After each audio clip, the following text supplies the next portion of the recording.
మనలో చాలా మందికి కార్ల గురించి తెలుసు, కానీ వింతైన కారు గురించి విన్నారా? ఆ కార్ పేరే స్విఫ్ట్ పాడ్. చూస్తే అచ్చం కెమెరాలానే ఉంది కదా, కానీ కెమెరా కాదు. ఈ కార్ స్పెషల్ ఏంటంటే డ్రైవర్ లేకుండా అలాగే మనం నిద్రపోతూ కూడా ట్రావెల్ చేయవచ్చంట. ఈ కార్ చక్రాల మీద నడిచే హోటల్ రూమ్లా ఉంటుంది. దీనికి డ్రైవర్ అవసరం లేదు. సైన్స్ ఫిక్షన్ సినిమాల్లో కనిపించేలాంటి డ్రైవర్లెస్ కార్ను జర్మనీ కంపెనీ జోయియోకి చెందిన సైంటిస్టులు తయారు చేశారు. ఇందులో ఇద్దరు ట్రావెల్ చేయవచ్చు. బోర్ కొట్టి నిద్రపోవాలనిపించినప్పుడు ఈ సీట్లను సరిచేసుకుంటే అవి మంచాళ్ళ మారిపోతాయంట.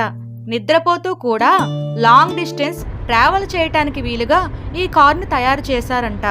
ఇందులో ఉన్న నావిగేషన్ సిస్టమ్ ద్వారా డిస్టెన్స్, ప్లేస్ సెట్ చేసుకుంటే అందుకు తగిన విధంగానే కార్ స్పీడ్లో వెళ్ళి ప్లేస్ చేరుకుంటుందంట.